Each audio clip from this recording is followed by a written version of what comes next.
नमस्कार। चलिए आज हरियाणा आंगनवाड़ी सुपरवाइजर की भूमिका को जरा गहराई से समझते हैं। ये उन सभी के लिए एक कंप्लीट गाइड है जो इस बहुत ही जरूरी पद के बारे में जानना चाहते हैं। तो शुरू करते हैं एकदम बेसिक से। आखिर ये आंगनवाड़ी सुपरवाइजर की भूमिका है क्या, और किसी भी समुदाय के लिए ये इतनी अहम क्यों होती है? सबसे पहले तो ये समझना होगा कि ये सिर्फ एक नौकरी नहीं है। ये समाज सेवा से जुड़ा एक करियर है। मतलब एक ऐसा पद जो सीधे सीधे लोगों के कल्याण और विकास से जुड़ा हुआ है। ये समाज की सेवा करने का एक बहुत बड़ा मौका है। ठीक है, तो अब आते हैं प्रैक्टिकल बातों पर। किसी भी इच्छुक उम्मीदवार के मन में जो सबसे पहला सवाल आता है वो ये है कि क्या वो इस पद के लिए अप्लाई कर भी सकते हैं या नहीं। देखते हैं। तो सबसे पहली और ज़रूरी शर्त है किसी भी स्ट्रीम में बैचलर डिग्री। लेकिन हाँ, अगर किसी के पास home science, sociology, child development या न्यूट्रिशन जैसे विषयों में डिग्री है तो उसे प्राथमिकता मिलती है। और ये स्वाभाविक भी है, क्योंकि इन विषयों का ज्ञान इस काम की जिम्मेदारियों में सीधे सीधे मदद करता है। और हाँ, एक और बात ध्यान में रखनी चाहिए। देखिए, ये कोई ज़रूरी शर्त तो नहीं है, लेकिन कंप्यूटर की जानकारी होना एक बहुत बड़ा प्लस पॉइंट है। आजकल सारा काम जैसे रिपोर्टिंग और डेटा मैनेजमेंट कंप्यूटर पर ही होता है। अच्छा, अब उम्र की बात करें तो कम से कम 18 साल और ज़्यादा से ज़्यादा 42 साल। और जैसा कि इस टेबल में साफ दिख रहा है, जो रिजर्व्ड कैटेगरीज हैं उन्हें सरकारी नियमों के हिसाब से उम्र में छूट भी मिलती है।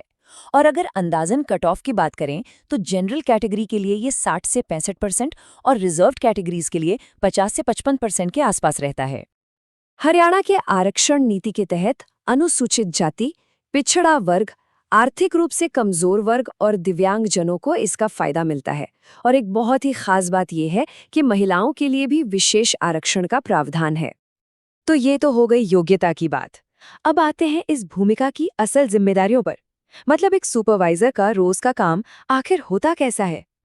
एक सुपरवाइजर के मुख्य कामों को हम 4 हिस्सों में बांट सकते हैं।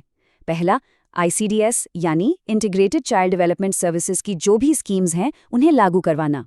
दूसरा, बच्चों की सेहत और उनके खान पान पर लगातार नजर रखना। तीसरा, गर्भवती महिलाओं और मां बन चुकी महिलाओं की मदद करना। और चौथा, जो सबसे जरूरी है, आंगनवाड़ी वर्कर और हेल्पर को सही तरीके से गाइड करना। काम के घंटे आमतौर पर सुबह 9 से शाम 5 बजे तक ही होते हैं। लेकिन ये कोई टिपिकल डेस्क जॉब नहीं है। इसमें फील्ड विजिट्स भी होती हैं, तो समय में थोड़ा बहुत लचीलापन रखना पड़ता है। चलिए, अब आते हैं उस सवाल पर जो सबके मन में होता है, सैलरी और करियर में आगे बढ़ने के क्या मौके हैं। देखते हैं कि इस भूमिका में क्या अवसर मिलते हैं।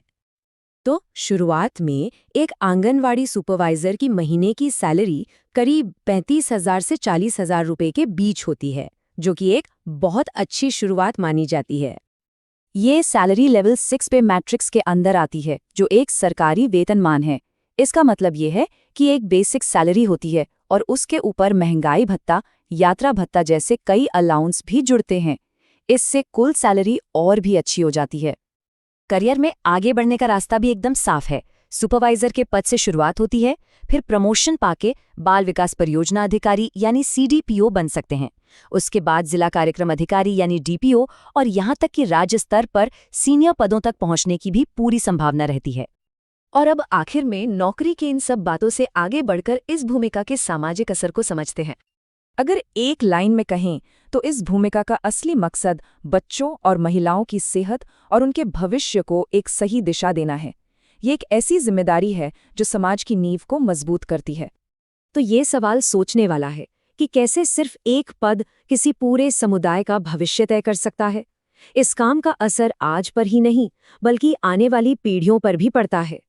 ये एक स्वस्थ और मजबूत समाज की नींव रखने जैसा है।